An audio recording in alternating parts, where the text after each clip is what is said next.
Hello there, and welcome to the Sleepless Scientist, a quiet place in the cosmos where your thoughts can unwind, and knowledge becomes a soft lullaby for the night.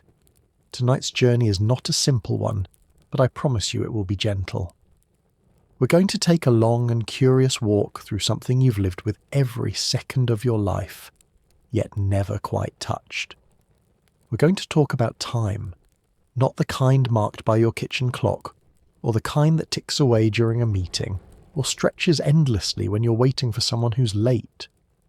We're talking about the time that stretches behind planets, curves around stars, and folds in on itself near the silent mouths of black holes. We're also going to talk about space, but not in the way you might imagine. Not just stars and planets and dark skies. We'll talk about the space between things, the fabric that holds the universe together, the thing that curves when mass presses on it, the invisible stage where both time and matter play out their mysterious little dances. You see, in the ordinary rhythm of your day, time feels stable. You wake up, stretch, maybe brew a cup of coffee. The minutes trickle by in steady order. You check your phone, you glance at the sun rising or setting, you walk through rooms, through hours, through errands, and everything seems to move forward in a way that's comforting and expected. But the universe doesn't always agree with that version of time. In fact, the deeper you look into the nature of things, the more strange time becomes. It stretches, it slows, it can even vanish from the very equations we use to describe reality. And when we move fast, very fast, or get close to massive objects like stars or black holes, time stops behaving the way we think it should. Space doesn't stay straight. It bends and curves. And sometimes the two, the time you feel and the space you live in, become one single thing. A fabric, a structure, a four-dimensional tapestry called space-time. Now, I know this might sound abstract or even a little intimidating, but don't worry, we'll walk slowly, carefully. We'll use soft examples and warm metaphors, because what we're exploring tonight is not just physics, it's a kind of poetry. It's the rhythm of the universe played on a silent piano, and you don't need to understand every key or every note to enjoy the music. Tonight's story will take us through many landscapes. We'll ride alongside beams of light, where time begins to hesitate. We'll approach the edge of black holes, where clocks nearly stop. We'll learn how GPS satellites have to correct their time just to help you find the nearest bakery. We'll watch light split and interfere not just in space, but in time. And we'll drift into quantum realms where the past and future sometimes seem to whisper to one another behind the curtain. This isn't a lecture. There's no test at the end. You don't need to remember anything. In fact, you can forget it all as you drift off. That's perfectly fine. The point of tonight's journey isn't to teach in the way a textbook does, but to gently unwrap the strange beauty of how time behaves under pressure. To offer your mind a kind of hammock, one made of questions rather than answers, one that lets you sway softly between wonder and stillness. And if your mind wanders during this exploration, if you lose track of what I'm saying, or your thoughts start drifting toward dreams, that's not a mistake. That's the goal. The truth is, time isn't just a subject of study. It's also the medium of sleep. It's the thing we surrender to when we let go. So even as we talk about time tonight, I hope it carries you further away from the kind you count and closer to the kind you feel. Before we begin, I'd be ever so grateful if you could tap the like button or subscribe, only if you truly enjoy these soft voyages. And if you'd like, leave a comment sharing where in the world you're listening from and what time it is in your corner of the night. It's always comforting to see all the places we gather from, each of us drifting through this shared sky, wrapped in our own little bubble of time. Now get comfortable. Maybe turn on a small fan for that soft background hum. Let the day loosen its grip. Let your muscles go quiet. The room doesn't need to be silent, just still. You can close your eyes now if you like, or just soften your gaze. There's nothing urgent here, nothing demanding. We're not racing toward conclusions. We're just wandering, softly, curiously. like stargazers lying in the grass looking up with questions too big to fit in a single sentence. And so, let's begin. Let's begin, gently, with something so familiar you almost forget it's extraordinary. Light. It moves across your living room in the morning, slipping through curtains and gliding along the floorboards like a silent guest. It bounces off your coffee mug. It catches on the edge of a spoon. It fills your eyes, warms your skin, and paints every colour you've ever known. And yet, light is not just brightness or colour. It is a messenger, a boundary, a rule written into the deepest parts of the cosmos. Tonight, we'll spend a little time with this strange, silent traveller. The speed of light is often quoted like a trivia fact. 299,792,458 metres per second. About 300,000 kilometres every second. It's fast beyond comprehension. Fast enough to circle the entire Earth 7 times in the time it takes you to blink. But what's more important than how fast light moves is the fact that it doesn't ever go faster, not even by a little bit. It doesn't get tired, it doesn't accelerate, and it doesn't slow down to look at the view. Light always travels at exactly the same speed in a vacuum, everywhere, always. And that turns out to be one of the most important truths in physics. Before Einstein, people imagined that if you were moving through space, say on a train or a ship, and you shone a light ahead of you, the speed of that light would be added to your own. Like tossing a ball forward while jogging, it should go faster than if you were standing still. That's how most things work. If you throw a ball on a moving train, the ball's speed combines with the train's speed. Simple, intuitive. But light doesn't follow that logic. Imagine you're in a spaceship travelling half the speed of light, and you turn on a flashlight. You might expect the beam to travel at 1.5 times the speed of light, but that's not what happens. To every observer, whether on the ship, floating nearby or watching from far away, that beam still moves at exactly the same speed. The speed of light. Nothing more, nothing less. This idea puzzled the greatest minds of the early 20th century. It seemed to break the rules. But instead of bending light to fit our expectations, Einstein did something quietly radical. He changed our expectations. He proposed that it wasn't light that had to adjust. It was time and space themselves. And so, the theory of special relativity was born. It's a beautiful idea, really. A kind of cosmic humility. Instead of forcing the universe to obey our intuitions, we let go of those intuitions. We opened our hands and let the truth settle there, unfamiliar but elegant. To keep light's speed constant, time must stretch and space must compress. These are not poetic flourishes. These are the actual consequences of moving through the universe. The faster you move, the more you lean into space, the less you lean into time. If light is the limit, then everything else has to play by its rules. Now, let's bring this back down to something you can feel. Think about driving at night on a quiet road. Your headlights cut through the darkness, reaching ahead like invisible hands. No matter how fast you go, that light stays just as far ahead. You don't outrun your beams. They don't stretch or drag. They just are. Constant. Faithful. Now imagine throwing a ball while standing on a moving train. To someone on the train it looks normal. To someone standing on the platform it moves faster, because it's got your speed plus the throw. That's how normal things behave. But light refuses to be normal. It doesn't care if you're moving or standing still.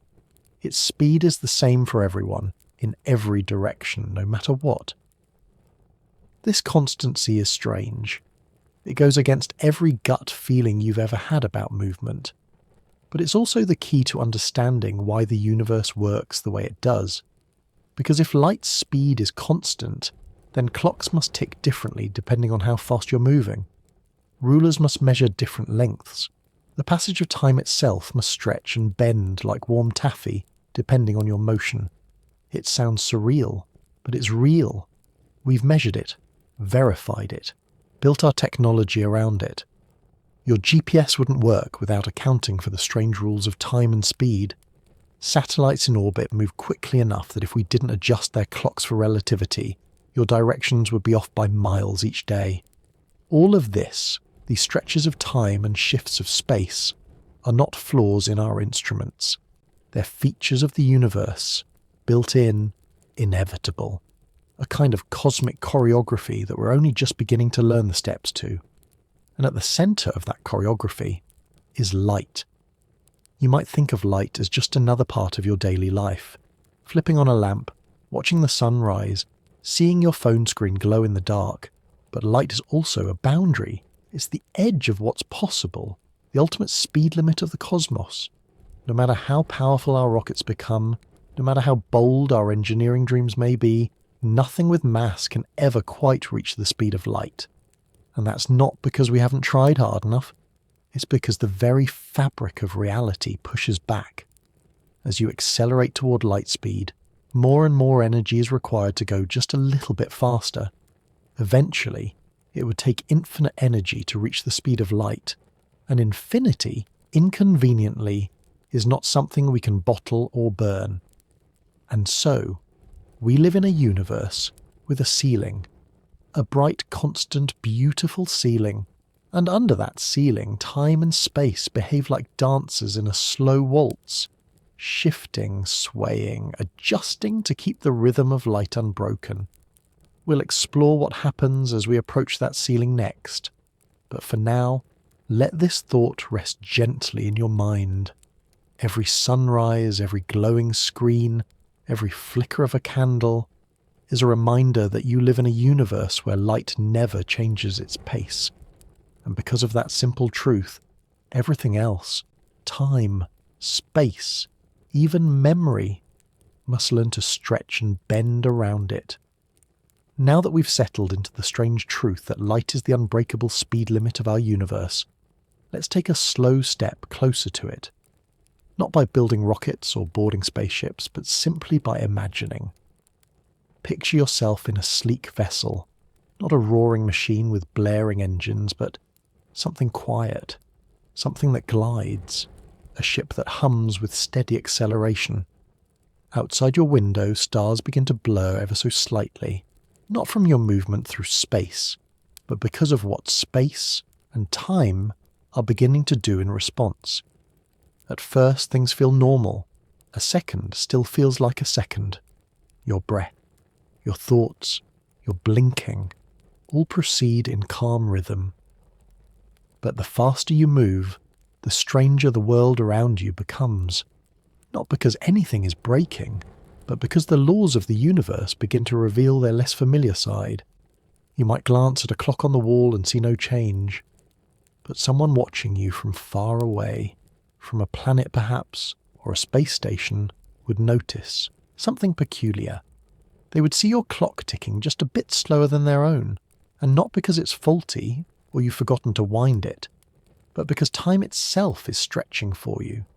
This is time dilation, one of the most surreal but well-tested consequences of Einstein's special relativity. The faster you go, the slower time moves for you, as seen by someone not travelling with you. It's not just an illusion, it's not just a metaphor, it's real. Let's put it in more familiar terms. Imagine you're on a moving sidewalk at an airport, while others are walking beside it. To you, your steps feel normal. But to the people standing still, you're clearly gaining ground faster. Now, replace that sidewalk with time itself. You're moving through space so quickly you're sliding more gently through time. The effect is small at first. At airplane speeds, the dilation is so tiny it takes atomic clocks to detect it. But as your speed creeps closer to that sacred boundary, the speed of light, it becomes undeniable. Seconds stretch, minutes elongate.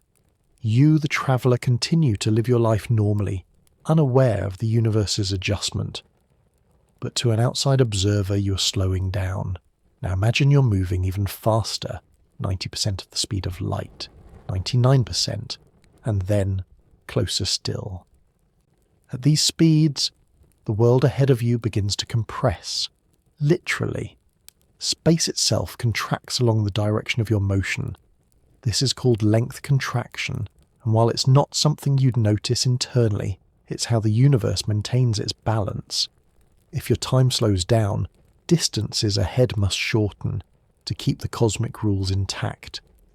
If you were aiming toward a star 10 light years away, travelling at nearly the speed of light, you wouldn't need 10 years to get there from your perspective. The distance would shrink. The trip would feel shorter. Meanwhile, back on Earth, time would continue normally. When you finally arrived, let's say in what felt like a few months, dozens of years may have passed for everyone else. This discrepancy isn't just theoretical, it's been measured. Particles called muons, created high in Earth's atmosphere by cosmic rays, live for only a tiny fraction of a second before decaying. Yet, many of them reach the ground. Why? Because they're travelling at near-light speed. And so, from our perspective, their internal clocks tick more slowly. Time dilation lets them live longer, from our point of view, long enough to touch the Earth. It's not just time and distance that change. The very nature of light itself begins to shift as you approach high speeds. A phenomenon called the relativistic Doppler effect means that the colours of light change depending on your motion. Move toward a light source and its waves are compressed. They shift toward blue. Move away and they stretch. They shift toward red.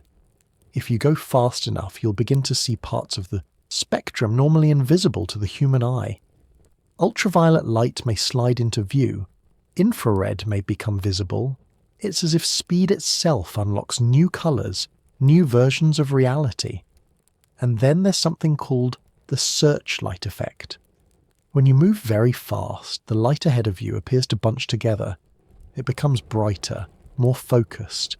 The world in front of you glows, while the world behind dims and recedes.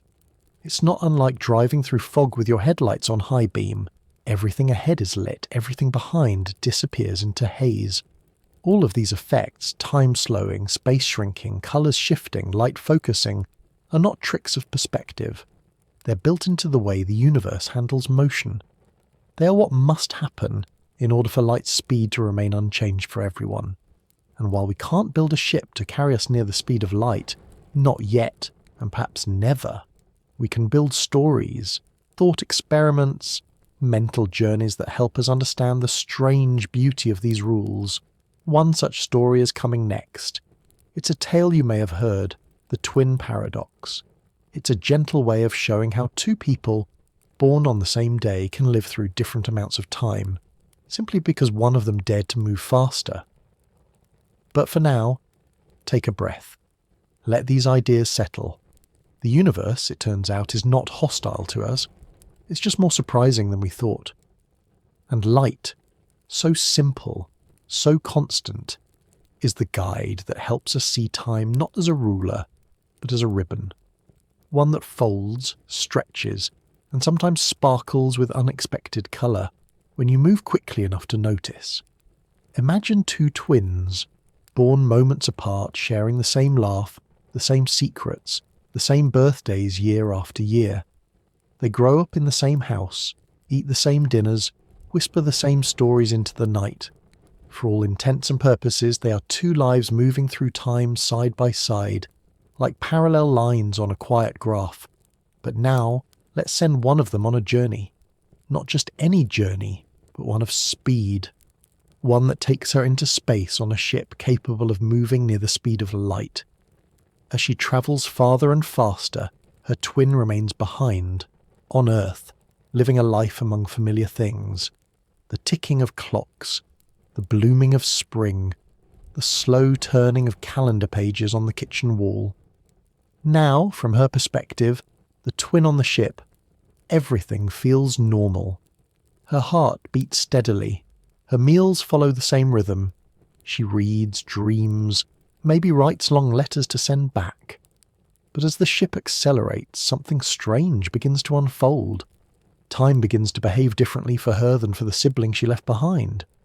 This isn't science fiction. It's the heart of a thought experiment known as the twin paradox.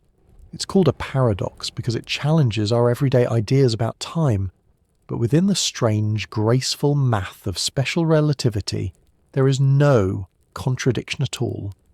Time dilation, as we've seen, means that motion slows time down, but only from the perspective of someone watching. So, from Earth, the stay-at-home twin looks up at her sibling's ship and sees her aging more slowly. Her days seem stretched. Her journey appears to move in slow motion. Her voice, if it could be heard across such distances, would sound slightly drawn out. But here's the twist. From the travelling twin's point of view, she's the one standing still, and it's the Earth that's rushing away. Shouldn't she see her sister aging more slowly instead? The answer lies in what happens next. Eventually the travelling twin turns around and comes home. And that change, switching direction, decelerating, accelerating again, breaks the symmetry. Unlike her sibling, she undergoes a shift in motion. She experiences acceleration, a new reference frame, and when she returns home, something remarkable has occurred. She's younger, maybe by a year, maybe by 10, maybe by a century, depending on how fast and how far she travelled. Her twin, the one who stayed, has lived through more time. They hug, they compare calendars, they look in each other's eyes, and realise they are no longer aligned in the way they once were. One of them has seen the universe unfold more quickly. The other has taken the long road through a slower, quieter lane of time. This story feels like myth, like a parable whispered under stars, but it's real. It's been tested, not with humans just yet, but with machines and particles and tiny clocks that keep time more precisely than any human ever could. In 1971, two physicists, Hafele and Keating, decided to test this idea in the skies above Earth. They took 4 atomic clocks, each capable of measuring time with astonishing precision, and placed 2 of them on commercial airplanes. One set flew eastward, the other westward, circling the globe. The remaining clocks stayed on the ground. When the flights were over and the clocks were compared, the results were clear. The airborne clocks no longer matched the ones left behind. One ran slightly faster, one slower. Just as Einstein's theories had predicted. The motion of the planes and the altitudes they reached had changed how time passed for those tiny machines. It wasn't a science fiction plot. It was physics. Cold, quiet, measured reality. The same effect must be accounted for in every GPS satellite orbiting above our heads. Those little machines, high above the Earth, experience both time dilation from their speed and gravitational time dilation from being farther from the planet's mass. Without adjusting their clocks, the maps on your phone would be hopelessly wrong within hours, off by miles each day. Even tiny particles like muons, those fleeting fragments produced by cosmic rays in the upper atmosphere, show us time's flexibility. These particles decay in microseconds. They shouldn't have time to reach Earth's surface. And yet they do, because they're moving so fast that time slows down for them. In their own frame of reference, they live a full life. From ours, they seem to linger. Everywhere we look, time is not a universal river, flowing equally for all. It's more like a network of quiet streams, sometimes rushing, sometimes slow, always relative to the traveller. The twin paradox helps us feel that truth in our bones. It's not just about clocks and particles, it's about what it means to live through time differently.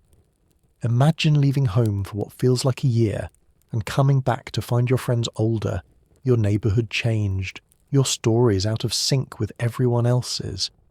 Imagine looking into the eyes of someone who once shared your memories and realising they have more now than you do. It's a bittersweet thought, and yet there's something beautiful in it too. Time, even when it bends, is still stitching people together, still carrying them forward, just not always at the same pace.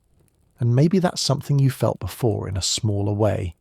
Coming home from a long trip, returning to a hometown after many years, looking at someone you haven't seen in a while and realising that even though the seconds tick the same on every clock, they didn't quite pass the same for both of you. in the next part of our journey, we'll turn from speed to gravity. Because it's not just motion that affects time, mass does too. Just as speed stretches time, gravity can slow it. And nowhere is this more profound than near the quiet monsters at the edge of physics, black holes. But for now, let your mind linger on this story of two siblings, separated by speed and stitched back together by time.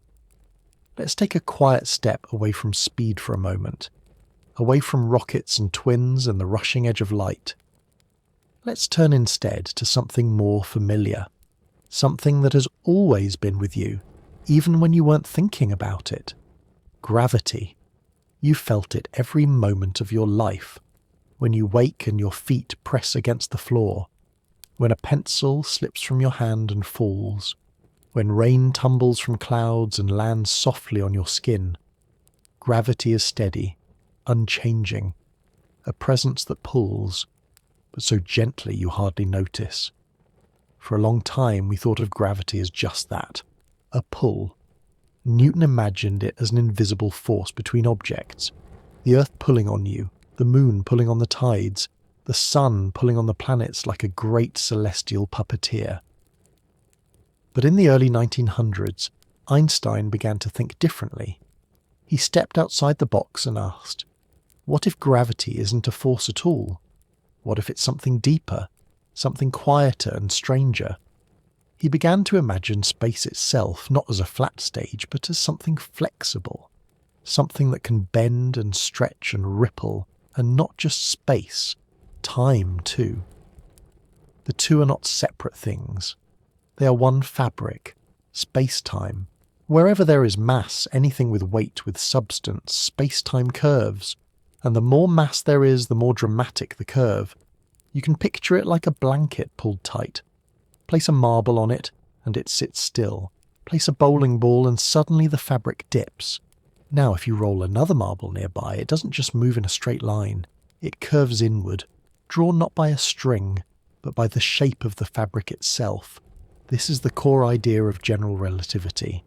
Gravity is not a force pulling objects together, it's the result of objects moving along the curves in space-time. When you fall, you are not being pulled. You're following the curve of space beneath your feet. You are moving along the natural path laid out by the geometry of the universe.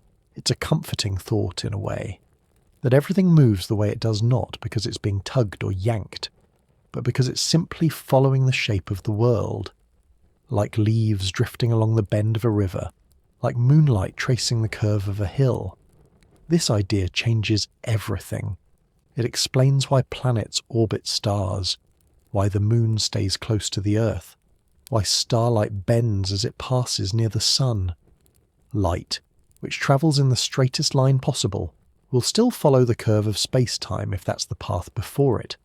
Not because it wants to, not because it's pulled, but because that curved path is, from its perspective, the straightest possible route. This bending was famously confirmed during a solar eclipse in 1919.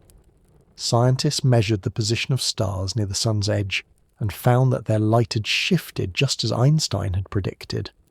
Starlight, it seemed, had been nudged quietly by the sun's mass. Space had curved. Time had flowed differently. The map of the sky had changed.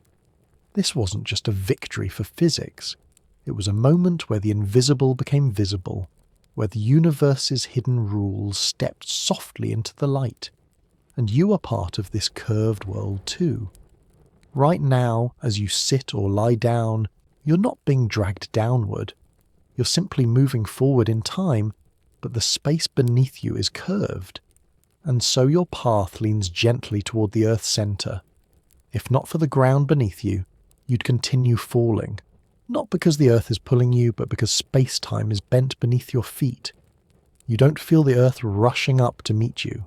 You feel still, resting. But from another perspective, you are moving. Not through space, perhaps, but through time, always forward, always along the quiet slope of this curved reality. The Earth, with all its mass, gently warps the fabric of space-time around it. This warp creates the experience we call gravity. And it's happening all the time, everywhere. Even your own body, small as it is compared to planets or stars, curves space-time just a little. You're not separate from the geometry of the universe. You help shape it, minutely, softly, but undeniably. Imagine that. You, the cup beside you, the pillow beneath your head, they all leave tiny dents in the fabric of existence, and the larger something is, the deeper its dent. The sun bends space-time enough to keep planets in orbit. Black holes bend it so much that not even light can escape. But we'll reach them soon enough. For now, just hold this thought close, that gravity is not a pull but a shape. And you, without effort or awareness, move along that shape every day. Every step, every stumble, every moment of stillness is a quiet ballet choreographed by curved space-time. Einstein didn't destroy Newton's vision, he refined it. He added depth and texture and motion.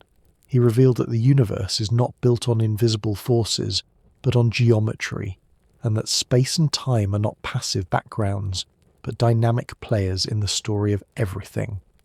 So next time you feel yourself falling, not just literally, but emotionally or mentally, imagine that you're simply following the curve of something deeper. A structure so vast and quiet that it holds not just planets, but your very path through life. In the next session, we'll see how this curvature doesn't just move things, it stretches time itself. We'll explore why clocks run slower near heavy things, and how even standing on a mountain or orbiting in space can shift the flow of your minutes. But for now, let that blanket of space-time wrap gently around your thoughts, and rest in the knowledge that you're not just in the universe, you're part of the way it's shaped. If you could hold two clocks in your hands, one in each palm, and let them tick together in perfect rhythm, you might imagine they'd stay synchronized forever. After all, they're the same design, the same brand, maybe even built on the same day. But what if you carried one clock up a mountain, or placed it aboard a high-flying satellite, while the other stayed at sea level? Would they still keep time in lockstep, second after second? The surprising answer, borne out by countless experiments, is no. They would drift apart. Not because one was broken or poorly made, but because of gravity. In Einstein's universe, time itself is not immune to the weight of the world. Gravity doesn't just bend space, it bends time too. The deeper you sit in a gravitational well, the slower time moves for you, compared to someone further out. This effect is known as gravitational time dilation, and though it sounds like science fiction, it's a reality we now measure with astonishing precision. To understand it gently, imagine time as a river, flowing from the past into the future. In the open, flat countryside of space, that river moves swiftly and freely, but as it enters the valleys carved by gravity, places where mass gathers and curves the fabric of space-time, it slows, it thickens, it hesitates. This means that on Earth, someone living at sea level is, in a tiny but measurable way, aging more slowly than someone who lives at the top of a mountain. The difference is microscopic, just fractions of a second over an entire lifetime. But it's there, and once you understand that gravity warps time, those tiny shifts become deeply important. Take Mercury, for example, the closest planet to the Sun. The Sun's gravity is stronger there, and so time ticks more slowly on Mercury than it does here on Earth. If you spent your life standing on Mercury, protected somehow from its heat and radiation, you would live through slightly fewer seconds than someone born on the same day here on Earth. Again, not a science fiction plot, just how the universe quietly works. We've confirmed this using some of the most precise instruments ever created, atomic clocks. These clocks are so sensitive they can detect differences in the passage of time just by being raised a meter off the ground.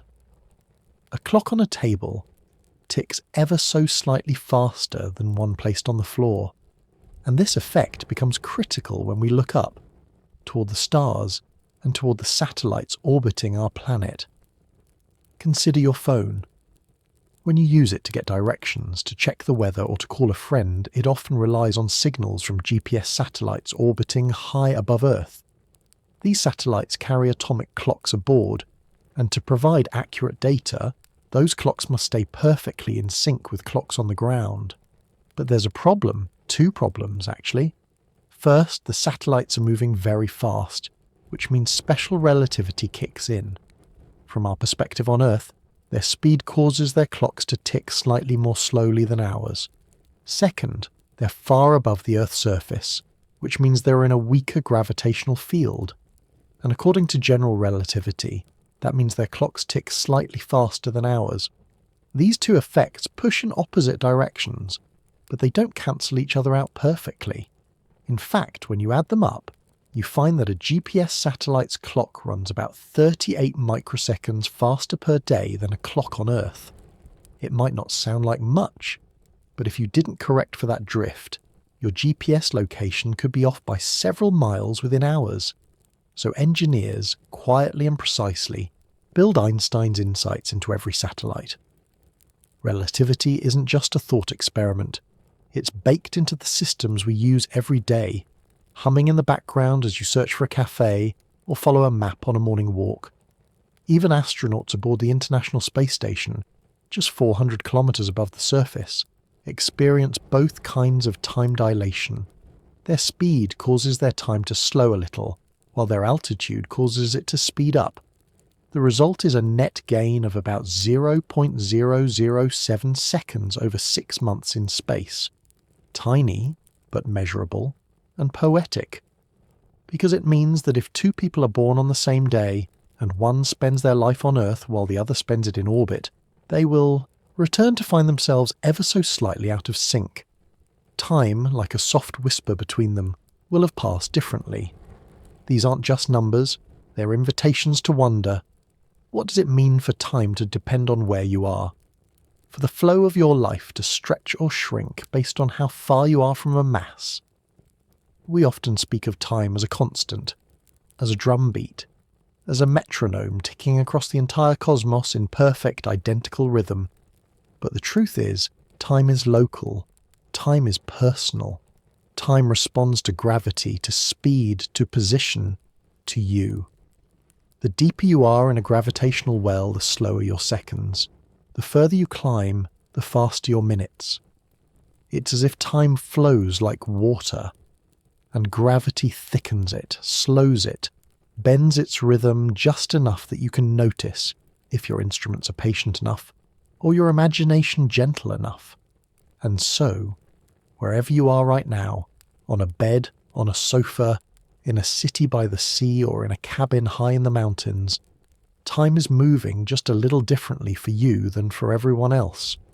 Your moments are your own, shaped by the invisible curve of the earth beneath you, held gently by the pull of mass, the stretch of distance, the dance of motion. In our next session, we'll explore what happens when gravity becomes overwhelming, when the curve of space-time becomes so steep that not even light can escape.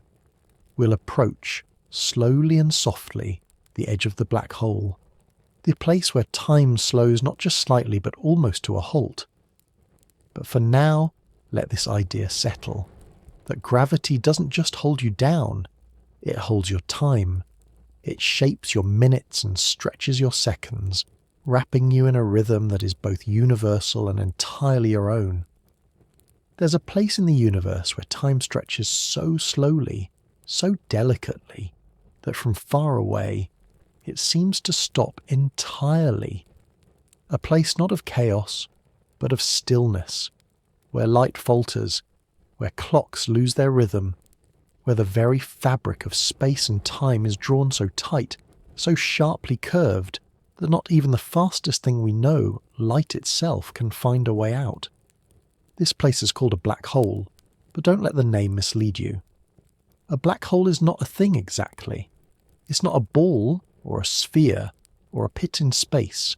It is more like a boundary, a place where masses collapse so completely that space-time can no longer support the usual rules.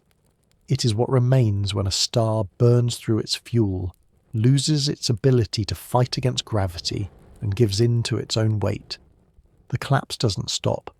It doesn't pause or stabilize.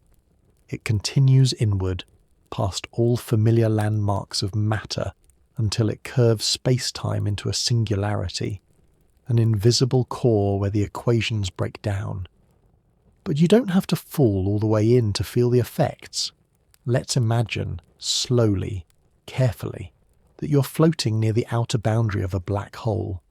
This boundary is known as the event horizon, and it marks the point beyond which nothing can return, not even light, not even information. But as long as you stay just outside this edge, you remain in the visible world. You can still send signals. You can still be seen. Sort of. Because to someone watching from far away, let's say from Earth, your experience near the event horizon would seem very strange. As you drift closer, they would see your motion slow. A wave of your hand would stretch into minutes.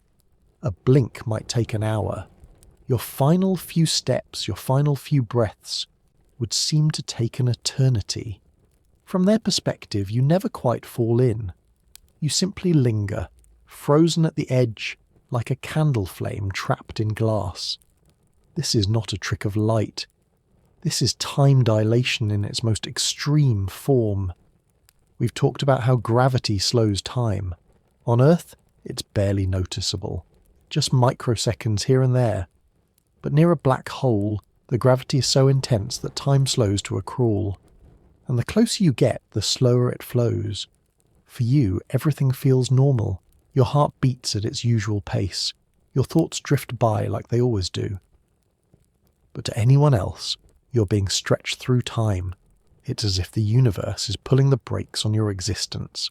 Not violently, but gently, reluctantly, like it's trying to hold you in place, to keep you from vanishing entirely. Let's pause here, at this edge, and notice the quiet. This moment, this impossible stillness, is one of the most profound consequences of general relativity. It tells us that time is not absolute, that it can slow, almost to nothing, in the presence of great mass. That the boundary between what is seen and what is hidden isn't always a sharp line, but a horizon of soft vanishing. And while we've never sent a person near a black hole, we have sent light. Or rather, we've seen light that has passed close by. Telescopes have captured the eerie halo of glowing material swirling just outside the event horizon, heating up as it spirals inward. We've photographed the silhouette of a black hole, not the hole itself, but its shadow framed by warped starlight. What we see is not violence, but grace, a kind of cosmic stillness, a breath held at the edge of understanding. Now imagine spending just a few minutes near that horizon, hovering safely as time outside races forward. You would return to find that hours, days, perhaps centuries had passed in the wider universe. Cities might rise and fall, trees might grow, bend and break. The stars themselves might shift. But for you, it would have been just a moment. This isn't just speculation. It's a prediction grounded in real physics, equations tested, retested, and confirmed. The same formulas that explain satellite navigation and starlight bending also describe the slowing of time near a black hole. The math doesn't tremble. Only we do, standing at the edge, wondering what it all means. And beyond the event horizon, there, the rules change. Inside the black hole, the roles of space and time switch. To fall inward becomes inevitable, like moving forward in time. There is no standing still, no hovering, no orbit. You fall, not because of pull, but because the structure of space-time insists on it. And what lies at the centre, whether a true singularity or something else entirely, is still unknown. Perhaps a point of infinite density. Perhaps a bridge to somewhere else. Perhaps the end of time as we understand it. But we won't go there. Not tonight. Tonight we'll stay just at the threshold. close enough to feel the quiet weight of gravity's deepest curve, but not so close that we vanish from view. Close enough to see what time looks like when it slows to near nothing, when a breath becomes a season, when motion becomes memory. There's a strange kind of peace at this boundary. Not fear, not chaos, but stillness. A reminder that the universe is not in a rush, that even at its most extreme it moves with patience, with quiet persistence. And if you ever feel overwhelmed by the passing of time, by how quickly days slip by, or how long nights can stretch, remember that somewhere out there, at the edge of a black hole, time waits. It lingers, it slows almost to a stop, and perhaps, in some distant future, someone might drift near that horizon and find your image still suspended there, frozen in the final moments before crossing. Not lost, not gone, just gently paused in a pocket of stretched time, waiting to be remembered. Imagine standing at the threshold of something you can't step back from. Not a door, not a cliff, but something deeper, something quieter. A place in the fabric of space and time where direction ceases to have its usual meaning, where motion stops being a choice and becomes a certainty. A horizon you can cross, but never return from. This is the event horizon of a black hole. We've circled near it before like a ship drifting at the edge of a whirlpool, feeling the tug but keeping to safe waters. But now, in this session, let us gently lean forward and look more closely, without falling in, just standing at the edge, listening. The event horizon is not a wall. It is not made of matter. You would not feel a bump or a jolt if you crossed it. No alarms would sound. No signposts would mark the boundary. From your perspective, everything would seem perfectly ordinary. You could reach out your hand. You could blink. You could think. But for the rest of the universe, something irrevocable has happened. You have passed the point at which even light so fast, so constant, can no longer escape. Whatever happens next cannot be seen. It cannot be undone. It becomes part of the black hole's quiet secrecy. The event horizon is defined not by what's inside, but by what can't get out. It's a surface of no return. Not because it pulls you in violently, but because space-time itself has curved so steeply that all paths now point inward. It's as if the map of directions no longer includes a way. Every possible movement, no matter how you try, bends toward the singularity within. It's worth repeating. You wouldn't notice.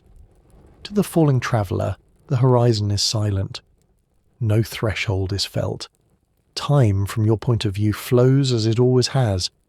You fall forward, not because you choose to, but because forward is now the only possible direction. Even light, which usually travels in the straightest possible line, curves inward. Meanwhile, an observer watching from afar sees something very different. As you approach the event horizon, your time slows, your image dims. The light you emit becomes stretched, red-shifted, until it falls out of visibility. Your fall appears to take longer and longer, and eventually you seem to freeze, suspended. A faint echo held forever at the edge.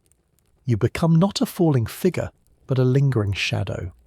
This strange duality, your quiet passage through the horizon, and their frozen view of you outside it, is one of the many paradoxes black holes present. Both experiences are valid, and yet they cannot be reconciled.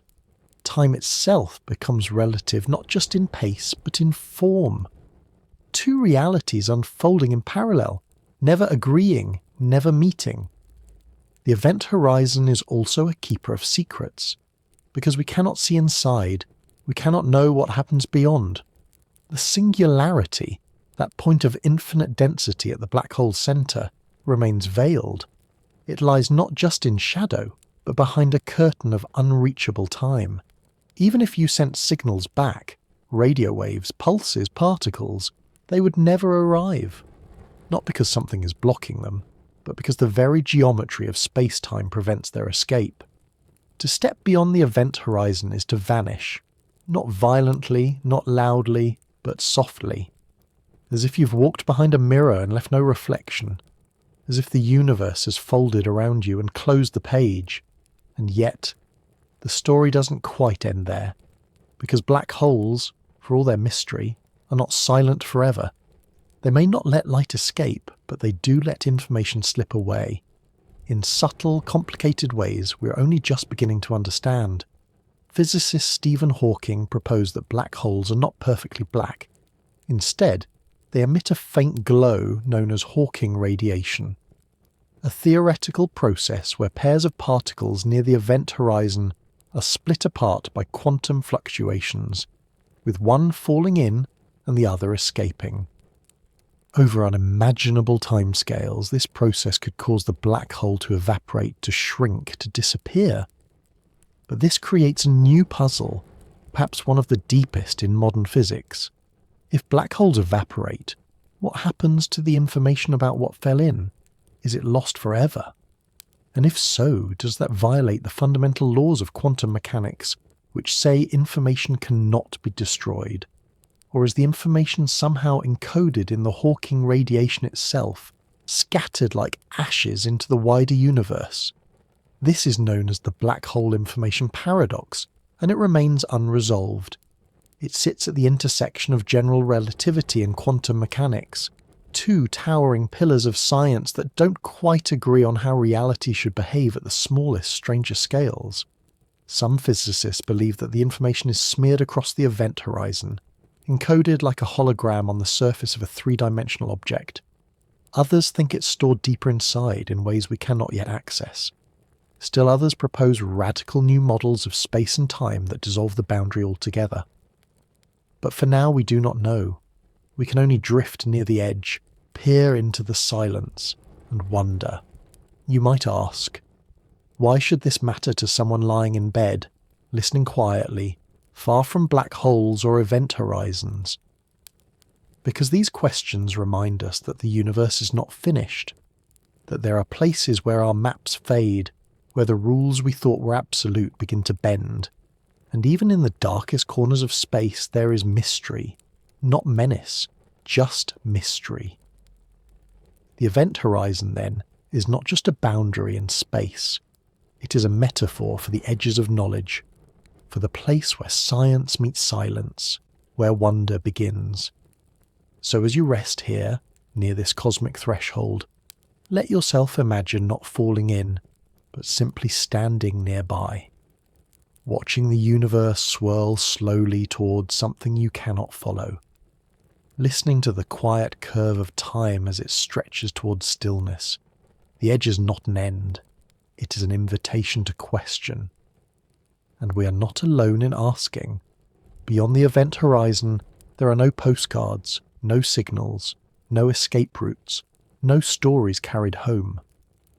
To cross that invisible boundary is to enter a region where even the most sacred equations of physics begin to fall silent, where space and time, those ever-reliable companions of our experience, begin to dissolve, not abruptly, not with drama, but like ink slowly dispersing in water, gently, thoroughly, irrevocably. This is the domain of the singularity, the supposed heart of a black hole.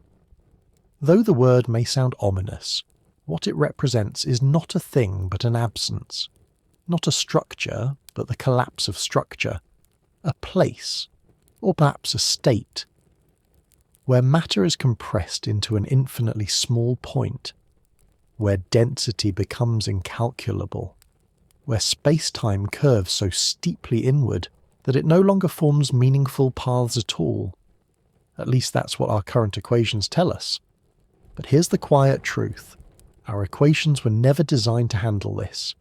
General relativity, as grand and beautiful as it is, begins to fray when gravity becomes this intense. It was built for stars and galaxies and curving orbits, not for the mathematical cliff at the centre of a black hole. When you plug the numbers in, the outputs become nonsense. Infinity. Undefined. A signal not of clarity but of breakdown. And quantum. Mechanics. The physics of the very small offers no refuge here either. It insists that probabilities must be conserved, that uncertainty can never truly become chaos, that the universe, at its tiniest levels, is still knowable. But inside a black hole, these two great theories, general relativity and quantum mechanics, refuse to shake hands. Each speaks a different language. Each lays down rules that the other cannot follow. And so we reach a place where our understanding fails. Not due to lack of effort or imagination, but because reality itself seems to turn away from us. But perhaps this isn't failure.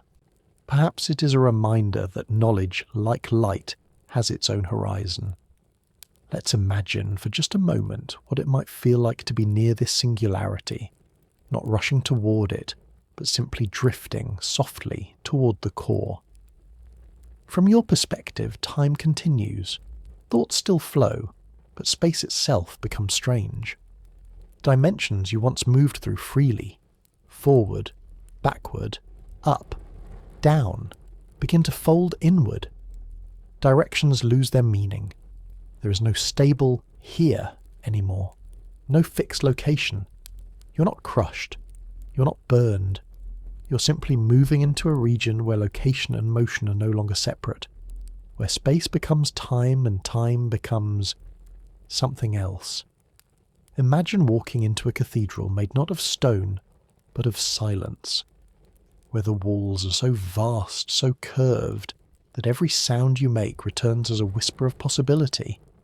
That is what the singularity feels like in theory. Not a place of violence, but of collapse. Not of noise, but of unmaking. There are many questions we ask about this region, and none have clear answers. Is the singularity truly a point, or is it just the limit of our vision? Could it be a bridge to somewhere else? A tunnel to another universe, another time, another kind of existence altogether? Some have proposed that black holes are wormholes, gateways that, if passed through correctly, might emerge into distant parts of the cosmos. Others suggest that singularities are seeds, not ends, but beginnings, that the Big Bang itself may have emerged from one, and there are even models whispered among theorists, where information that falls into a black hole is not destroyed, but encoded on the horizon, projected like a hologram, shimmering on the surface while the interior remains unknowable. As if every moment, every particle, every heartbeat that crossed the edge is somehow still there, flattened into information, waiting for us to learn how to read it. But none of these ideas can yet be proven. We are standing metaphorically in a fog, a deep, quiet mist where familiar landmarks fade away. And yet, in this fog, we are not lost. We are exploring. We are reaching. And that reaching, that curiosity in the face of silence, is a kind of light in itself. Because perhaps the singularity is not a place to fear, but a place that reflects something within us. The boundary where certainty ends and wonder begins. The part of the map labelled not here be dragons, but here we do not yet know. There's a gentle comfort in that. You live in a universe that contains questions it hasn't answered yet, mysteries it hasn't unravelled, not because they are hidden, but because they are deep, because they ask us to become more than we are before we can hear their answers. And so, as we sit here, at the centre of the black hole, in a place we cannot visit and cannot truly describe, let us not feel small. Let us feel woven into something vast, something not hostile but honest, a cosmos that does not lie, even when it chooses not to speak. The singularity is where the math stops, but the dreaming begins, where our instruments fail, but imagination continues. It is a place that reflects not destruction, but the edge of understanding. And maybe one day we will step a little closer, not physically, but intellectually, with new theories, new tools, a new way of looking at space and time that lets them meet in harmony rather than friction. Until then, the singularity waits, not patiently, not urgently, just there, still silent. And when we're ready, it may yet teach us something. Not about the end of time, but about how much time we still have left to learn. You might think of time as something you walk through, one foot in front of the other, moving from morning to night, from youth to age, from cause to consequence. You feel the breeze of the past behind you, and the fog of the future ahead. Every tick of the clock seems to carry you forward, one moment at a time. But there is another way to see it, a stranger way, a quieter, more unsettling way. According to one interpretation of Einstein's theory of relativity, time may not be flowing at all. Instead of being something that happens, time might be something that is, always, all at once. This idea is sometimes called the block universe. It paints a picture of reality not as a film reel unwinding from one frame to the next, but as a single, unchanging structure. Imagine a vast, four-dimensional block. Within that block is everything. Every place, every second, every thought, every heartbeat. The past, the present, the future, they all exist simultaneously, like the pages of a book already printed and bound. You, right now, are a thread within that block. Your birth is there. So is your first memory, and the dinner you haven't eaten yet, and the final breath you'll one day take. All of it already written. Not because you are unimportant, but because time in this view is not a river you travel. It is the landscape in which you exist. This isn't easy to hold in your mind, at least not for long. Our daily lives are shaped by motion, by clocks, by rhythms, by seasons that arrive and leave. We grow up, we make decisions, we tell stories with beginnings and endings. To be told that all of this is already there can feel like a betrayal of choice. It can feel cold, distant, as though life is merely a memory being played back, not something being lived. But perhaps it's not cold at all. Perhaps it's just different. Because in a block universe, every moment is preserved. Nothing is truly lost. That quiet afternoon when you watch the rain, still there. The hand you held, still there. The mistakes, the joys, the pauses between words, all quietly folded into the fabric of space-time, eternal and untouched. From this perspective, the present moment is not more real than the past or future. It's simply the moment you're currently experiencing, the slice your consciousness is focused on. Just as your eyes can see only a narrow strip of the visible spectrum, your mind can live in only one moment at a time, but that doesn't mean the others aren't there. So what does this mean for free will? It's a gentle and complicated question. If all events already exist, are our choices still real? Are we choosing, or are we merely discovering the path that was already laid out? Some physicists and philosophers suggest that determinism, the idea that the future is set, is not incompatible with meaning. After all, a song is written in advance, but that doesn't stop you from hearing it anew. A trail through the forest may already be carved into the ground, but every step is still yours to take. You're not less alive because the future exists. You're more permanent. You're not a spark flashing and vanishing. You're a thread woven through a tapestry, existing in full even if you can see only one stitch at a time. Others offer a more hopeful take. They suggest that perhaps the block universe isn't fixed after all, that what appears static may be shaped by observation, that consciousness itself plays a role in painting the landscape, one glance at a time. That time may be a collaboration between physics and awareness. But even if the block is fixed, it's worth remembering. So are the stars, so are the mountains, so is the lull of a quiet tide. There is beauty in permanence, and so, whether time flows like a river or holds like a sculpture, there is space for wonder.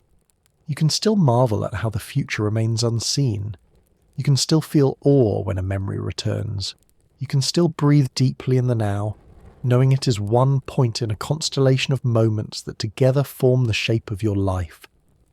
Perhaps the comfort lies not in whether the future can be changed, but in knowing that every moment matters. Every second is part of the whole. Nothing you've lived is ever erased. It's there, still glowing. So let yourself rest in that thought. Past, present, and future, all held gently in the hands of the universe, all folded into its quiet geometry, and you, just one piece of the puzzle, drifting across it with wonder, never truly alone in time, not passing through it, but part of it, forever. There's a quiet truth in the way we move, not just through space, but through time. Every step you take, every journey across a room or across a lifetime, carries with it a subtle exchange. It's not something you feel directly. It doesn't slow your heartbeat or change the air around you. But it's there, woven into the deeper structure of reality. The faster you move through space, the slower you move through time. That idea might seem backward. After all, when we rush, time feels like it moves faster. But in the realm of relativity, the rules shift. In Einstein's universe, time and space are not separate dimensions, standing side by side. They are joined, interwoven into something called space-time, a single fabric in which every event is a point, defined not just by where it happens, but when. And just like on any surface, if you move more in one direction, you must move less in another. Imagine a flat board. If you walk directly north, you cover the greatest possible distance in that direction. But if you angle to the northeast, you're splitting your movement between north and east, trading a little of one for a little of the other. In a similar way, if you're at rest, sitting perfectly still in space, you're moving fully through time. Your passage through time is at its maximum. But once you begin to move through space, faster and faster, you start spending some of your motion on space. And what you spend on space, you take away from time. This is not metaphor. It is geometry. It is the space-time interval, a kind of Pythagorean distance that combines space and time into a single quantity that remains constant, no matter your motion. Let's bring this gently down to Earth. When astronauts orbit the planet, they move very fast, thousands of kilometers per hour. Because of this, they experience time slightly more slowly than people on the surface. If you kept identical twins apart, one on Earth, one in space, and brought them back together after many years of orbital travel, the spacefaring twin would be ever so slightly younger. This is called time dilation, and it's not theoretical. We've measured it with atomic clocks on airplanes. We build it into GPS satellites so that their timing remains accurate. The effect is small at human speeds, but at speeds approaching the speed of light it becomes dramatic. If you could ride a spaceship at 99.99% the speed of light, time for you would slow to a crawl. You could travel across galaxies while only experiencing minutes. For you, the trip would feel short. For everyone else, millennia would pass. This leads to one of the most famous thought experiments in relativity, the twin paradox. Imagine one twin stays on Earth, while the other boards a near light-speed ship, flies to a distant star and returns. The spacefaring twin has aged only a few years. The earthbound twin has aged decades. Not because of tricks or illusions, but because the one who moved faster through space moved slower through time. They exchanged time for distance. And yet, for each of them, their experience was seamless. Their thoughts moved in normal rhythm. Their hearts beat with familiar cadence. Time dilation is not something you feel from the inside. It is something observed only in comparison. So how do we make sense of this? Perhaps with a simple analogy. Imagine time and space as the two legs of a journey. You can walk north, or you can walk east, or you can walk diagonally, some of each. The total length of your stride is fixed, but the direction determines how that stride is distributed. In space-time, your total movement is constant, but it can be tilted. More space, less time. More time, less space. And for a photon, moving only through space at the speed of light, there is no time at all. Its path is entirely horizontal, so to speak. It does not climb through time. This model has another beautiful visual, the elevator metaphor. Imagine a very slow-moving elevator rising through the shaft of time. If you stand still, you ride the elevator straight up, full speed through time. But if you begin to walk sideways inside the elevator as it rises, your total speed must remain the same, so you trade vertical motion, time, for horizontal motion, space. The faster you walk sideways, the slower you rise. It's a quiet trade, invisible but fundamental. And this trade-off also helps explain something else. Why no object with mass can reach the speed of light. As you go faster and faster, time slows more and more. To reach the speed of light would require your time to stop completely, and require infinite energy to push you there. The universe does not allow it. The closer you get, the harder the resistance, like trying to run up a hill that grows steeper with every step. So you remain gently in between, never at rest in time alone, never wholly given to space. Your life is a curve through space-time, a diagonal path that reflects your movement, your speed, your choices. It may not feel like much, but it means you are always moving through time in your own way. Your pace is your own. And what a beautiful idea that even the simplest motion, like reaching for a cup of tea, carries with it a cosmic exchange. A tiny, elegant adjustment in your path through the universe's most fundamental map. Not because it changes the world, but because it means you are part of it, in motion, in rhythm, in the geometry of being. So let your next breath be another quiet step through time. Your journey is still unfolding. Light is often thought of as the universe's speed limit. It's the cosmic courier that delivers every sunrise, every galaxy's shimmer, every flicker of a candle flame. It defines distance and delay. It's the reason you see lightning before you hear thunder, and yet, for all its precision and power, light is not as inflexible as it might seem. Because while light always travels at a fixed speed in a vacuum, approximately 299,792 kilometers per second, it slows down when it moves through other materials. Not in the way a car slows when the driver hits the brakes, but in a much subtler way. When light enters glass, or water, or even certain ultra-cold gases, it behaves like a runner weaving through a crowd, still headed in the same direction, but gently delayed by interactions, each step slightly interfered with, each motion subtly rerouted. It's this slowing that causes refraction, the bending of light at the interface between two materials. You've seen it 1,000 times. When a straw in a glass of water appears bent, or when a spoon dips into tea and seems broken at the surface. That illusion isn't just a trick of the eye. It's a quiet message from the laws of physics. Light is not constant everywhere. Imagine a beam of light entering a window pane. At the surface it slows ever so slightly. It doesn't hesitate, it flows. But now it is interacting with the atoms of the glass. Electrons tremble. Waves are absorbed and re-emitted. The light is still light, but its rhythm has changed. It pauses, only slightly, before continuing. And once it exits the glass, it resumes its original speed as if nothing happened, like a bird brushing past a branch and resuming its flight. This phenomenon isn't magic. It's the gentle interplay of electromagnetic waves and matter. The atoms in glass or water aren't blocking the light. They're dancing with it, creating momentary delays that, over large distances, become measurable. In fiber optics, engineers account for these delays with exquisite precision. In underwater photography, every color's path is bent, redirected, softened. But the story gets stranger. Physicists have found that light can slow dramatically in special circumstances.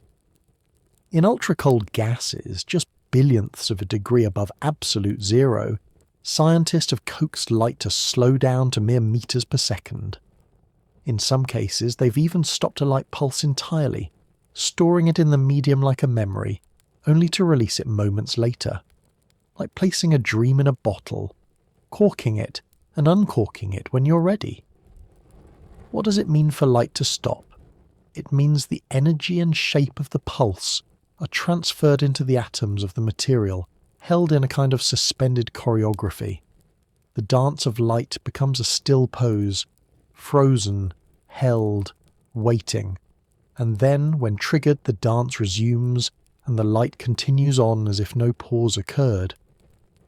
And then there's the curious concept of phase velocity versus group velocity, terms that sound like they belong in a textbook, but which describe something almost poetic. Phase velocity is the speed at which the peaks and troughs of the light wave move.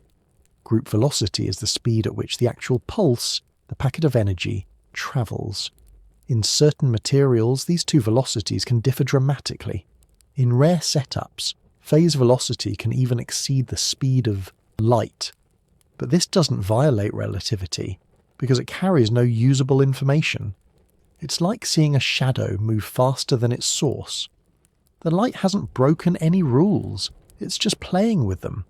Sometimes, under the right conditions, the shape of the wave appears to travel faster than light itself. This is called superluminal effect, and again, it does not transmit information faster than light. No paradox arises. It's simply a quirk of wave behaviour, a mirage on the mathematical landscape. But all of this invites a quieter reflection. We often think of light as perfect, unwavering, straight. But light is more like a fluid memory, bending gently through the materials it touches. It adapts. It listens to the structure around it.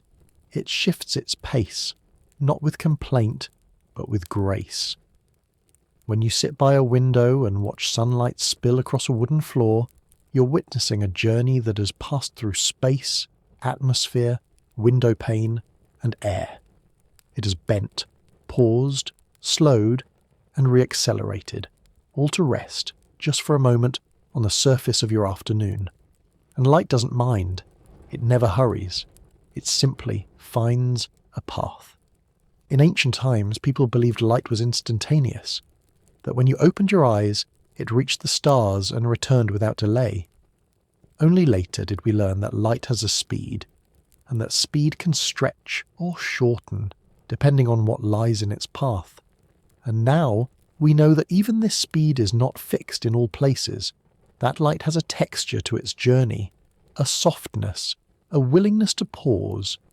If time were a thread, light would be the shuttle weaving it, sometimes gliding smoothly, sometimes catching on the knots of matter, always tracing a pattern we barely notice until we stop and listen.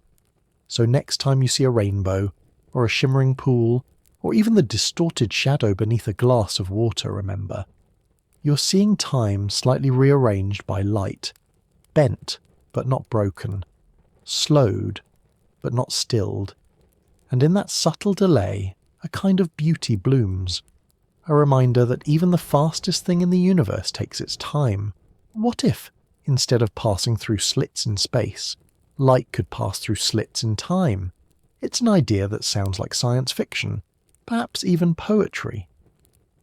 Yet, in 2023, a team of scientists brought it into the realm of reality. They performed an experiment where, instead of placing barriers in space, they created windows in time. Fleeting moments where light was allowed to interact differently with the world around it. These were not openings you could see or touch. They were pulses, quick, controlled alterations in a material's properties, timed to the scale of trillionths of a second. The result? Light behaved just as it does in the classic double-slit experiment. But instead of interfering based on where it had been, it showed interference patterns based on when it had passed through. In other words, light was producing patterns, not in space, but in time. Let's step back. In the traditional double-slit experiment, you shine light at a barrier with two small openings. Behind that barrier is a screen. If you cover one slit, the light passes through the other and creates a straightforward spot on the screen. But if both slits are open, the light doesn't simply create two spots.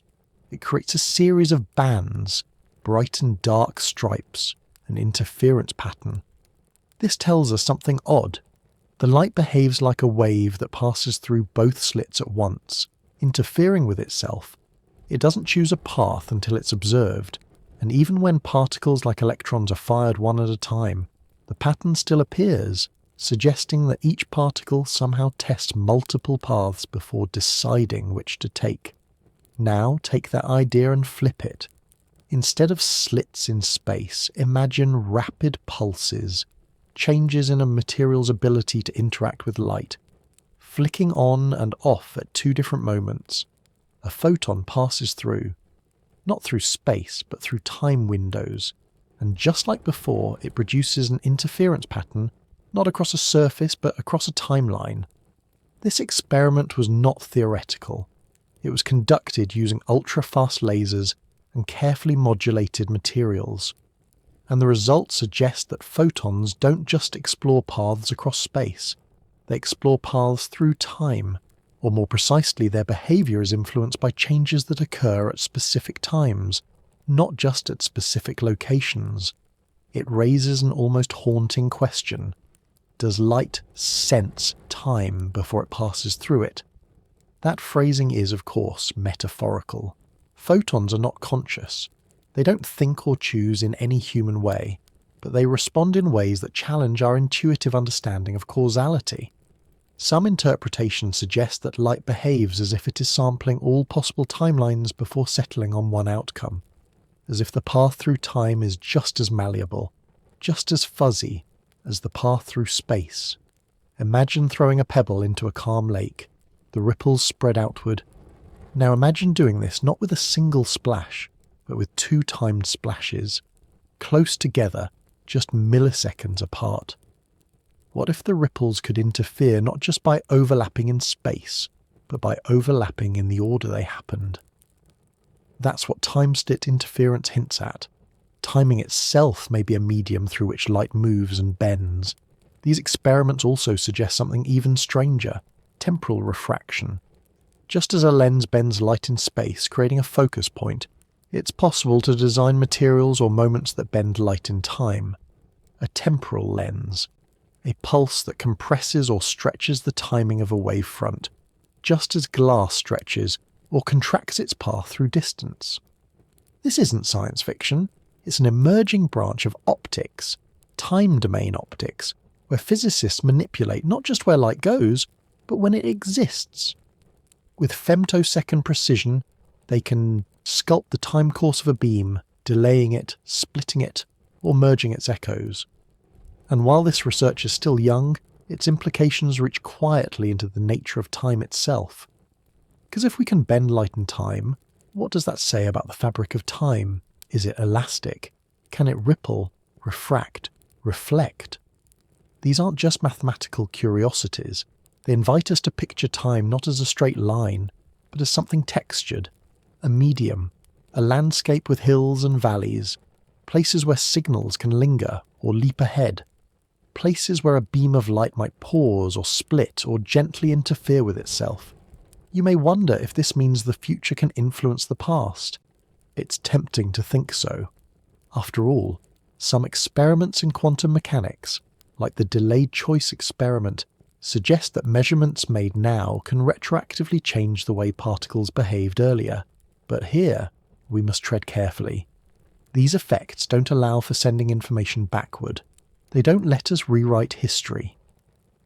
What they do show is that the boundaries we place between past and future are not always as solid as they seem. That light, in its quiet journey, sees time not as a chain of fixed steps, but as a field of possibilities. And that brings us to a kind of emotional resonance, because we too live in a time-bound existence. We remember, we anticipate, but what if, like light, some part of us is always brushing up against other moments? What if choices are not just made, but echoed? What if the present is a shimmering interference pattern, formed by waves we don't fully see?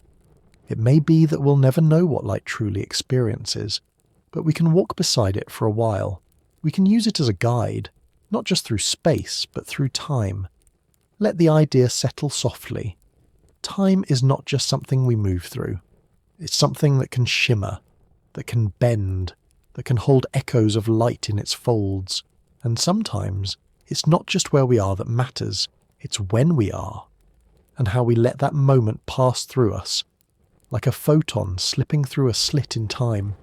There's a strange kind of closeness in the universe, one that defies miles, mountains, or the quiet drift of light years. It's not the closeness of bodies or voices, but something subtler, a kind of connectedness that remains even when distance grows vast.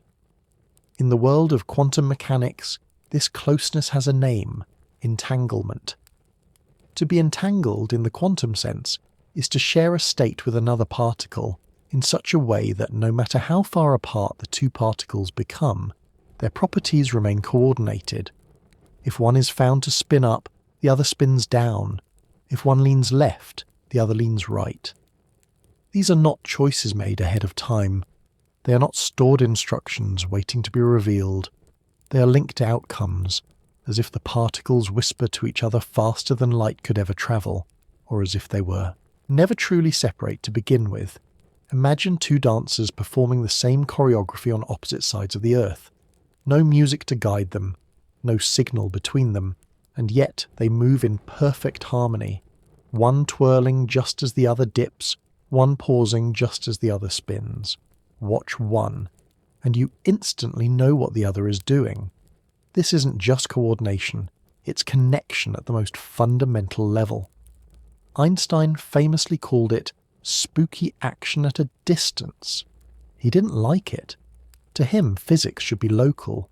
What happens here should depend only on what's nearby, not on what's happening across the galaxy. But experiments have consistently shown that entanglement is real, not just a theoretical oddity, but a measurable, repeatable phenomenon. We've entangled photons and electrons.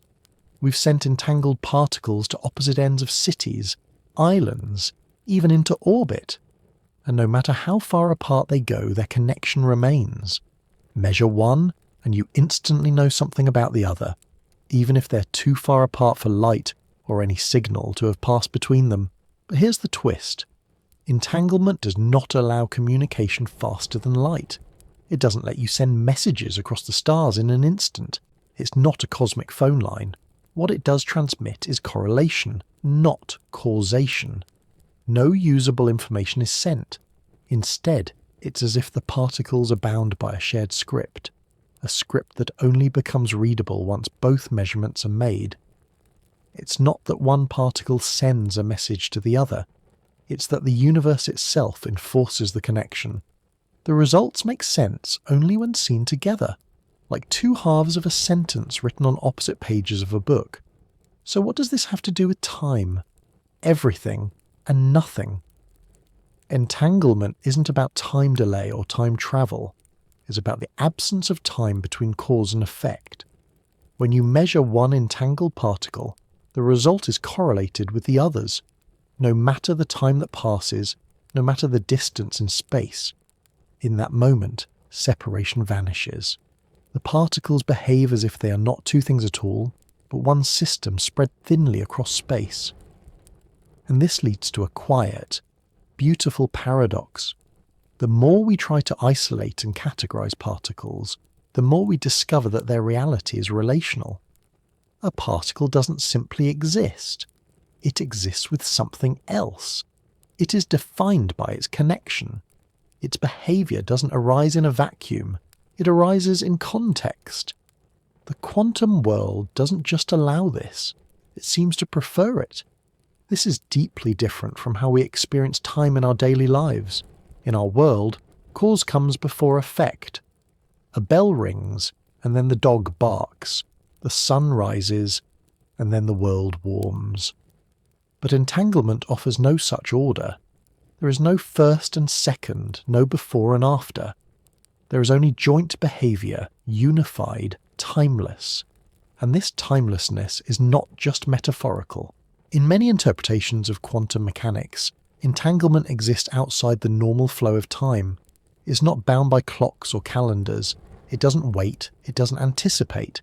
It simply is, a kind of background harmony beneath the melody of space-time. So when you picture entangled particles, don't imagine tiny messengers dashing across space. Imagine instead a thread, invisible, silent, but unbroken.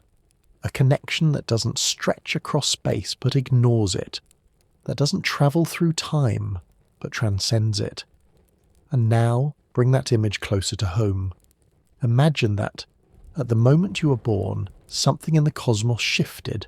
A photon was emitted, an atom rearranged, and that some particle, some tiny piece of matter, became entangled with you. It flew off into space, a silent twin. You will never see it. You will never feel it. But if someday, somewhere, it is measured, it will whisper something about you, about who you are, or who you were, across the endless dark. This isn't just poetry, it's physics. And while we can't use it to send love letters to the past, or warnings to the future, it suggests something quietly revolutionary, that at the heart of the universe is not isolation, but relation, that particles, like people, do not live in solitude, they dance in pairs, they echo each other across distances, they remember even when they are apart. Entanglement does not explain everything. It doesn't tell us what time is, or why it flows, but it reveals something important about what time is not. It is not a rigid wall between events. It is not a strict order that always makes sense. It is not immune to the subtle, shared music that particles play. Perhaps in some corner of the quantum world, time is not a ticking clock, but a gentle hum. An entanglement is what happens when that hum is shared by more than one voice. So breathe softly, and know, you're not alone in time. Not entirely, not ever. Imagine walking a path through the woods. As you step forward, the trail seems to form beneath your feet, twisting left or right depending on your choices. Now imagine that once you've reached a clearing, you look back and realize the path behind you has changed, that the way you came wasn't fixed after all, that the trail, somehow, responded to where you decided to go. This is the quiet strangeness behind what physicists call the delayed choice experiment, a deeply unsettling, deeply fascinating phenomenon in quantum mechanics. It suggests that the future might influence the past, or at least that the past isn't fully determined until a measurement is made, even if that measurement happens after the event. The roots of this experiment lie in the famous double-slit setup. A single photon is fired at a barrier with two slits. If no one checks which slit it passes through, it behaves like a wave, going through both slits and interfering with itself. But if you place a detector to observe its path, the interference pattern disappears. The photon now behaves like a particle, choosing one slit or the other. Observation changes the outcome. So far, this is already curious. But the delayed choice version goes one step further. It asks, what happens if you make the decision to observe or not after the photon has already passed through the slits? In other words, can a measurement made in the future influence how the particle behaved in the past? Astonishingly, the answer appears to be yes. In these experiments, physicists set up a system where the photon passes the slits, and then, afterward, a device randomly decides whether or not to observe which path it took. And every time, the photon's earlier behaviour matches the future choice. If the device looks, the interference disappears. If it doesn't, the interference appears, as if the photon waited to find out whether it would be observed, waited somehow across time. This does not mean that you can rewrite history. It does not allow for messages to be sent to the past. No paradoxes are created, but it does suggest that events are not truly locked in until the entire experiment, past, present, and future, is complete. It's as if nature waits for the full context before finalizing the script. Like a story that only makes sense when the last page is written, even if the early chapters seemed fixed. And this, in turn, touches something deeper than physics. It nudges the edges of causality, the idea that causes always precede effects, that the arrow of time flows one way, that what's done is done. But quantum mechanics doesn't always obey this order. In the quantum world, cause and effect may not be strictly linear. They may wrap around each other like vines on a trellis, each supporting, each shaped by the other. This leads us to a quiet, almost philosophical observation. The act of observation is not passive. It's not just seeing what's there. In quantum mechanics, observing creates reality, or more precisely, it resolves potential into actuality. Before a measurement is made, the system exists in a superposition, a blend of possibilities. Only when observed does it choose.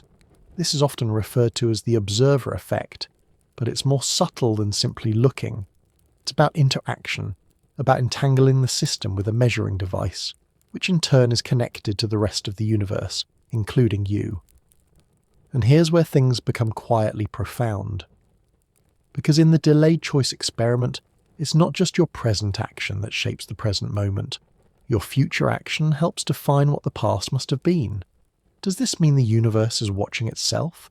That it is waiting, breath held, for the story to be told? Does it mean that time, as we know it, is not a line but a loop, curving softly through possibility, resolving only at the end? No one knows.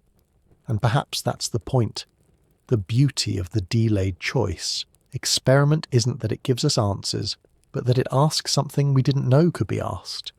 It opens a crack in our understanding, a place where time is not linear, not fixed, but responsive. Think of it like this. Imagine a painting that changes based on who is looking at it. Not just from this moment on, but back through the brushstrokes themselves. You walk into the gallery and glance up, and as you do, the colour used on the first layer shifts. Not because you caused it to change, but because the whole painting only comes into being with you in the room. And perhaps that's the truest reflection of quantum mechanics. It doesn't say, you are causing the past. It says, you are part of the picture, and the picture isn't finished until you're included. The past, in this view, isn't something we remember. It's something we participate in. The universe isn't a static reel of film playing from start to finish. It's more like a performance, always unfolding, always shaped by the stage, the audience, the lights. So what does that mean for you right now? It means that you're not just drifting through time, untouched by it. You're entangled with it. And the way you perceive the world, what you measure, what you observe, what you reflect on, may matter more deeply than you think. Not because it changes the world in a grand, dramatic way, but because it makes the moment real. And that's not a small thing. That's the beginning of meaning. There's something quietly unsettling about a universe without time. No ticking clocks, no rising suns, no forward flow. Just a stillness that holds everything, and yet contains no motion.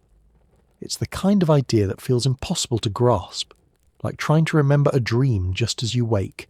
And yet, in the deepest levels of quantum theory, some physicists believe that time might not exist at all. In classical physics, time is a given. It's the backdrop, the frame upon which everything happens. Apples fall, waves rise, and planets orbit because of forces acting across time.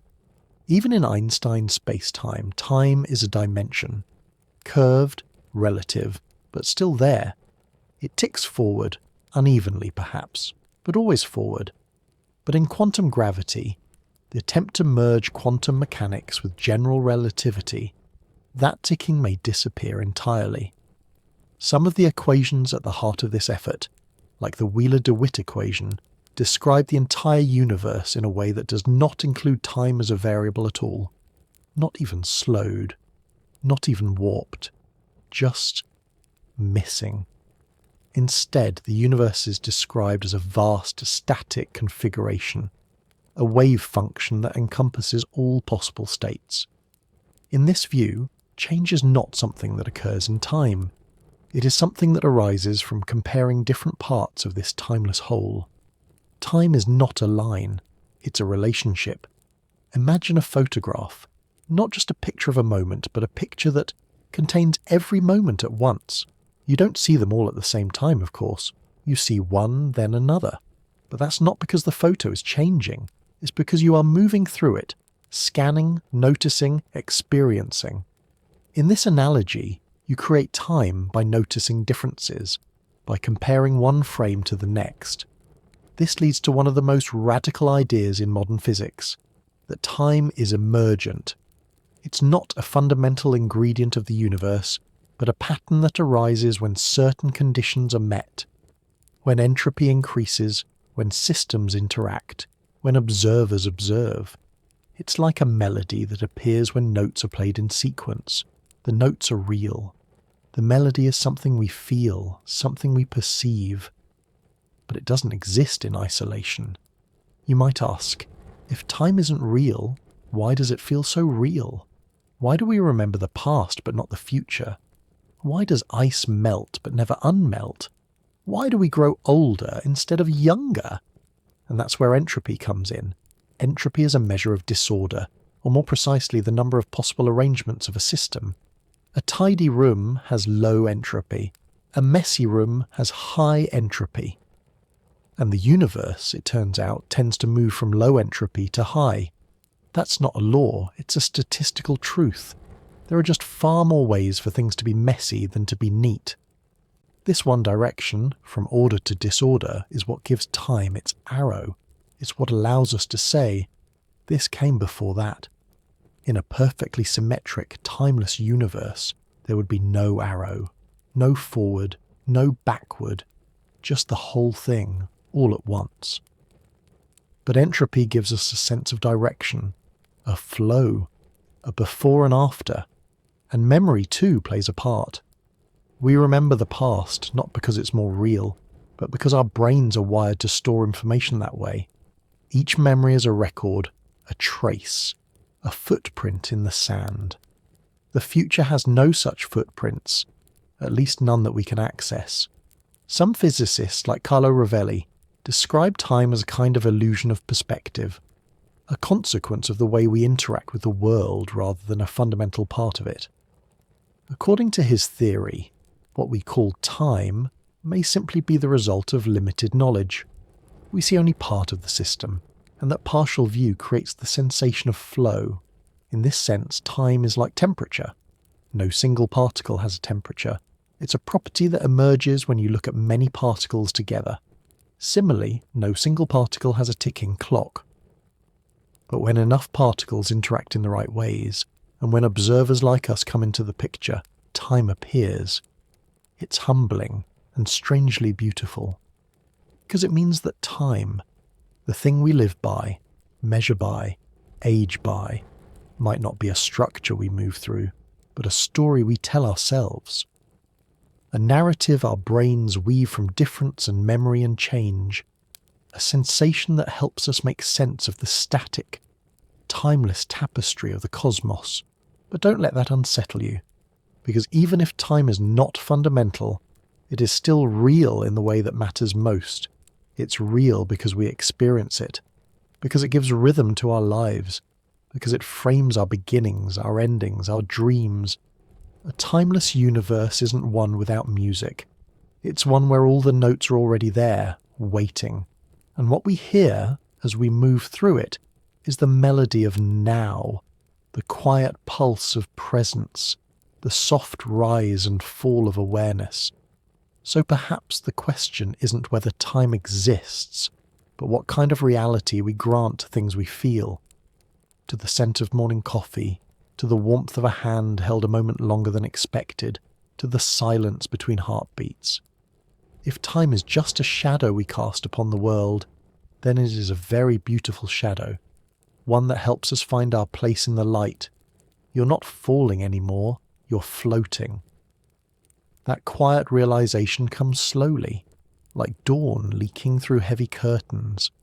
After so much motions, so many curves of space-time, so many particles dancing across uncertainty, it's strange to feel the stillness, not the absence of movement, but something else entirely, the presence of rest, as if motion was only one side of the story, and stillness was the place it was always leading you toward. In a universe obsessed with speed, where light races, planets orbit, and time ticks relentlessly forward. This place, right here, feels like a pause, a gentle suspension, not a gap between moments, but a moment all its own. And here, in this soft pause, you begin to notice something.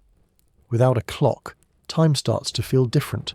It stretches, not like elastic or string, but like silence in a deep room, wide, invisible, surrounding you. It no longer demands attention. It no longer pulls. It simply lets go. What remains is a kind of weightlessness, not just of body, but of thought. You're not keeping track anymore. You're not calculating, remembering, anticipating. You're simply here, floating in the still shape of now. It brings to mind the strange stillness near a black hole, the kind we whispered about earlier. Out there, on the edge of what we know, time slows not with resistance, but with grace. The closer you get to the event horizon, the more time drips instead of flows. A breath can take hours, a blink can stretch across days. But to the one falling, there's no sudden change, no siren, no sensation of passing into another kind of time. The outside world stretches, yes, but from within, the moment remains steady, continuous, yours. That's the strange humility of black holes. They are not monsters, not destroyers. They are reminders, gentle, silent reminders, that there are places where our tools stop working, where clocks lose meaning, where time is no longer a thread but a fog, a soft envelope. In that sense, black holes are not threats. They are teachers. They show us that no matter how much we understand, there will always be places we can only enter quietly, with open hands and closed mouths, places that do not yield to certainty, but invite wonder. Stillness too is like that. It doesn't explain itself. It doesn't compete with motion or contradict it. It just is. A soft centre beneath the spinning, the part of the dance where the music holds its breath. And maybe that's what time feels like when you stop measuring it, when you stop dividing it into seconds and frames and instead let it settle like dust on old furniture or sunlight in late afternoon. Maybe time isn't always a river. Maybe sometimes it's a lake, still, reflective, holding everything without rushing it forward. You're not lost in this stillness. You're held by it. It's not empty. It's full of potential, of memory, of quiet presence. And in this fullness, there's something else too. The realization that the boundaries we place on time, beginnings, middles, ends, are human scaffolds. Useful, but not absolute. The universe doesn't know what an hour is. It doesn't care when a year ends or a week begins. It pulses in rhythms deeper than calendars. It breathes in tides and orbits, in decay and birth. It moves, yes, but it also waits. It knows how to be still.